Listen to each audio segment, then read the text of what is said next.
जागते रहो।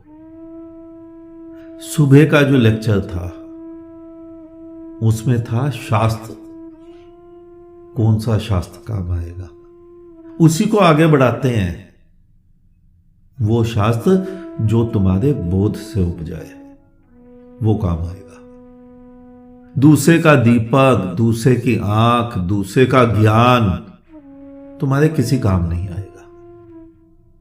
मेरे से एक बार एक फोटोग्राफर ने पूछा, वही जो मेरी वीडियो रिकॉर्ड करता है, जो मेरे लिए काम करता है, कहता है क्या शास्त्र बिल्कुल किसी काम नहीं आएगा? मैंने उससे पूछा तुमने कहां से वीडियोग्राफी सीखी? कहता है मैंने 3 साल की डिग्री की गवर्नमेंट कॉलेज से, फिर 10 साल का एक्सपीरियंस रहा फिल्म लाइन का, किसी डायरेक्टर के नीचे काम किया। मैंने कहा मतलब तुम्हें टोटल मिला के 15 साल हो गए इस लाइन में? कहता यस। मैंने कहा इस 15 साल के पूरे एक्सपीरियंस को प्लस अपनी डिग्री की पढ़ाई को एक किताब में लिखना चाहो तो लिख सकते हो? कहता हाँ। मैंने कहा क्या उससे, उस सारी से कोई भी व्यक्ति तुम्हारे जैसा फोटोग्राफर बन जाएगा तुम्हारी उस किताब से? हंसने लगा, कहता बिल्कुल नहीं। कहता है मैंने जो सीखा, मैंने जो अनुभव किया मैं वो लिख सकता हूं, लेकिन उससे कोई बन नहीं सकता। बन क्यों नहीं सकता? मैंने पूछा। कहता है उसे मेरी तरह खुद घिसना पड़ेगा 15 वर्ष, तब वो मेरे से अच्छा भी बन सकता है। बस यही स्थिति तुम्हारे सामने है। तुम्हारे शास्त्र जिन्होंने लिखे वो खुद घिसे होंगे, कुछ, सारे नहीं। सारे तो कैसे शास्त्र हैं? अभी 20 वर्ष पहले साईं के सारे शास्त्र लिखे गए। साईं चालीसा, साईं पुराण, साईं संहिता, साईं वेद, सभी कुछ रचे गए। किसने रचे? आज तो तुम्हारे ऋषि मुनि नहीं है ना। आज तो अभी सुप्रीम कोर्ट की एक स्टेटमेंट आई थी, अखबार में मैंने पढ़ी कि धर्म केवल पैसा कमाने का जरिया है। तो किसने रचे? जो पैसा कमा के कुछ ना कुछ तिकड़म लगाना चाह रहे हैं।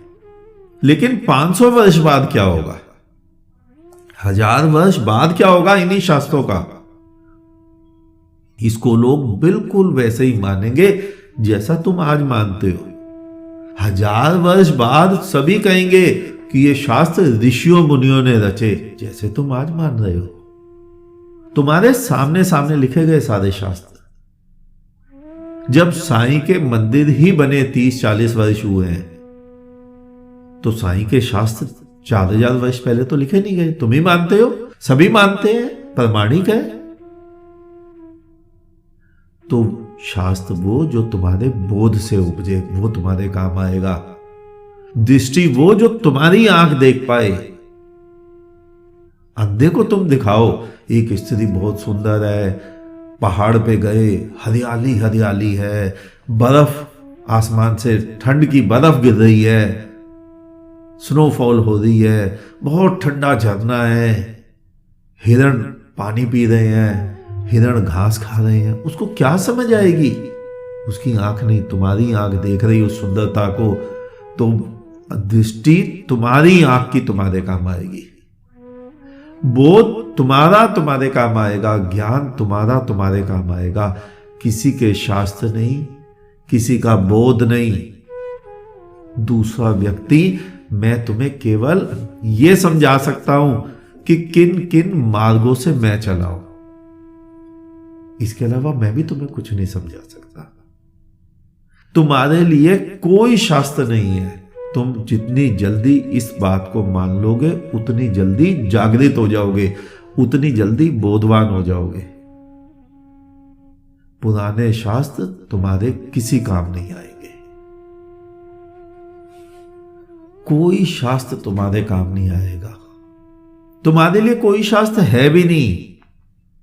अगर तुम्हें किसी भी शास्त्र से लाभ होता तो हो गया होता। मुझे सुनने वाले कोई 15 वर्ष के बच्चे नहीं है, कोई 25 वर्ष के भी नहीं है, 50, 60, 70 वर्ष के लोग सुनते हैं मुझे। अगर तुम्हारा अभी तक कुछ नहीं बदला तो तुम्हारे जीवन के बचे कितने दिन, 10 से 20 वर्ष, उसमें क्या हो जाएगा? अगर तुम्हें बुद्धत्व प्राप्त हो गया, अगर तुम्हारी प्रज्ञा जागृत हो गई, अगर तुम्हें परमात्मा का साक्षात्कार हो गया, तो कोई अंतर ही नहीं, कोई नुकसान ही नहीं, फिर आप मस्त रहो अपने अपने जीवन में। और अगर तुम्हें तुम्हारे ही शास्त्र 50-60 वर्ष तक बुद्धत्व का जन्म नहीं करा पाए, तुम्हारी प्रज्ञा को जागृत नहीं कर पाए, तुम मुझसे प्रश्न पूछते हो शास्त्र कौन सा? अगर तुम्हें परमात्मा का साक्षात्कार हो गया होता तो ये प्रश्न ही नहीं आता तुम्हारे पास से। प्रश्न आया, इसका मतलब नहीं हुआ। तो बुद्धत्व को प्राप्त व्यक्ति जो कहता है वही शास्त्र बनता है। जिस दिन तुम बुद्धत्व को प्राप्त होगे, जिस दिन तुम्हारी प्रज्ञा का फूल खिलेगा, हजारों हजारों पंखुड़ियां वाला कमल दल खिलेगा, उस दिन जो तुम कहोगे वही शास्त्र बन जाएगा। जिस दिन तुम्हारा बोध जागेगा, उस दिन जो तुम बोलोगे वो शास्त्र होगा। मैंने पहले भी कहा था ना कि बुद्ध शास्त्र रचते हैं और बुद्धू शास्त्र ढोते हैं। अगर तुम ढोना चाह रहे हो तो ढो तो रही हो।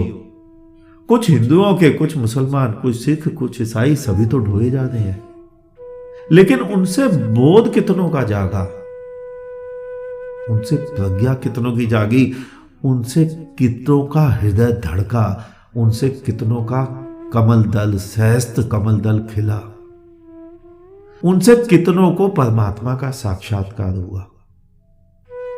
अगर नहीं हुआ तो भी आंख खोल लो, होगा ही नहीं उनसे, अपने बोध का शास्त्र जन्माओ, उससे हुआ, अन्यथा कुछ भी नहीं। आज इतना ही, शेष किसी और दिन।